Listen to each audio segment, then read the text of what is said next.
Biz bilimli sapatı deseli, mugalimdi, savaktı oylayız. Bırak en birincisi bilim sapatı jakşı oluş için bilimdi başkarının sapatı, mektepti başkarının sapatı jakşı oluş gerek. Bilimgerinin başkarının sapatı jakşı oluş gerek. Mana men Sakazap'tın kitabını hazır bugün atay alıp geldim. Bunun hazır missiyası var, aytam sizlerge. Oşol aytat, kaysı çöyrönü jakşılıktan desen, al çöyrönü başkargan adamды mıktı tanda deydi. Liderdi tuğra tanda deydi. Mına oşol üçün demek bilim sapatını jakşırtуу'nun номер birinci meselesi bilim berүү mekemesini, bilim berүү mektebinin başkarının sapatını jakşırtış. Birinci. Ekincisi, ay tuğanlar, keçe mana Ulukbek menen o menin dostum direktörü jakşı sıfat etti. Atı Nuray Nurgül belek kimdi? Oşo jakşı emen buldu Bişkek'te. Turkbayeva. Oşo ulup geldi. Arasında diskussiya uçurumda ilgerki zam minister aytıp atat. Roza Tumbayeva'nın zamı Dolgul Şarşey'in. 70 muallim okutuğundan keyin çımdap egzamin alsak bilim metodika sanarıp eköğü bana atlişlere tapşırdı. Kalanı tapşıra almadı. Bu muallimlerin menen kantip reforma kılasılar. Albatta bugün eminbay торжественный учурда бирок дайым мындай шандуу бийиктикти айткан убакта бир аз самокритичный да кетели да. Урматтуулар, билим сапатын жакшыртыш үчүн мугалимдин өз предметini билген кесипкөйлүгүн жакшыртыш керек. Хватит методикаларга окута бериш. Критический мышление ал башка казанда болсо чөмүчкө чыгат. Ол математиканы ишке алар өзү. Орус тилчи орусча сүйлөй алат.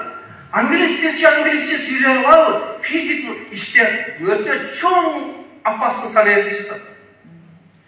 И мен ошону экинчи чынжырча мугалимдин кесипкөйлүк өз предметini мыкты билүүсүгө.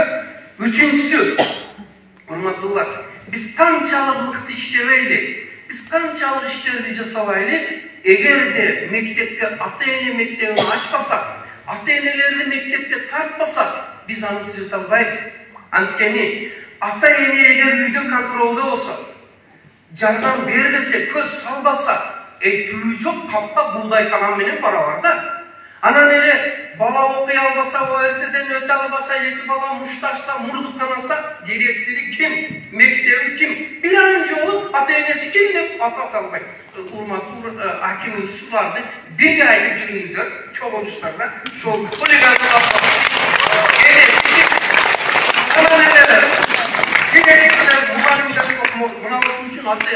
ата-энени күнөөлөшкө болбойт, анткени алар энеликте окуган эмес, аталыкта окуган эмес.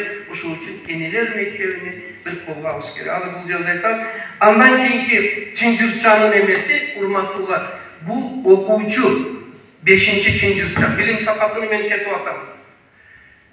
Окуучу эгер окууну каалабаса, кызыкпаса, окуунун жолуну билбесе, bu kördü jaga tapkagандай mugalим директор кантип окутсун.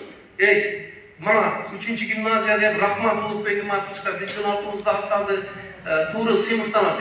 Biro, 90% bana okumuz gerek. Kızık paytan. Körsetme kuralı gayam, savadın gayam, tarbiye gayam kızık pay. Min öpünüştürsü telefonum ayakta kalktı. Bugün biz emes telefon ballar değil olalım. Bu çoğun köy. Oşo üçün bizim bardık konsolidasiya küçüğüz okuucularını bilimge kızıktırууга жана билим алууга аппетитini ачууга бурушубуз керек. Бул чоң өнөр. Биз ошол үчүн арнап акыл эмгек маданияты дегенди жаздык.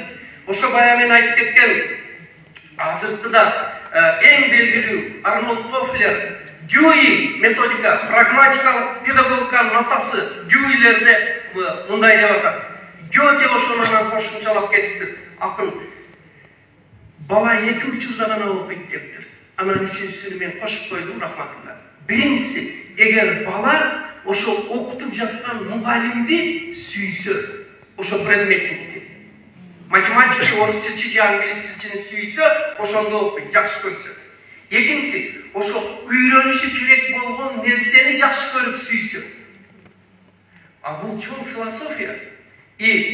Мына ушуга бир маани бербесек болбой турмактуулар. Азыр биздин балдар биз окутуп жаткан сабактык предметти сүйөбү. Мен үчүнчүсүнү коштум, керектигини сезсе, потребность болсо.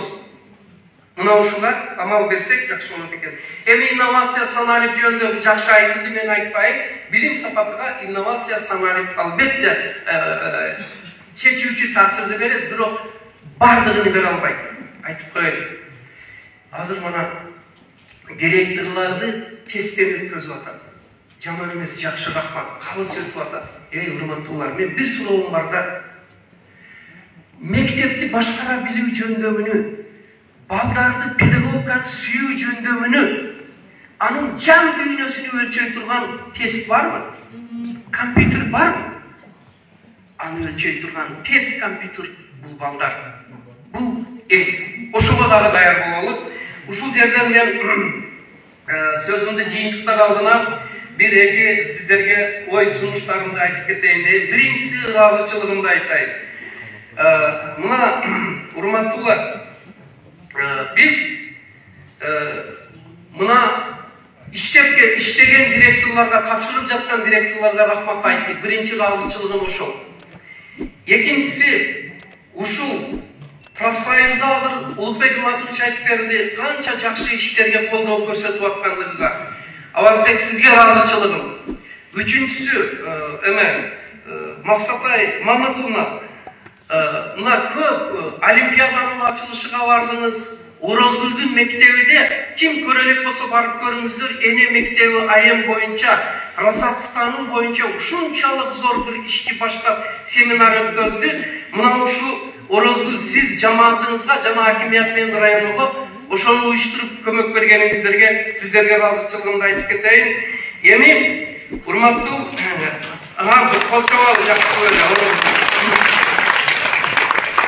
сунуштарым кайсылар? Биринчи, урматтуулар, мына жарымды жаңыланып калды, дагы жаңыланат. Жаңы директорлор, мен сиздерге кайрылып айтамын.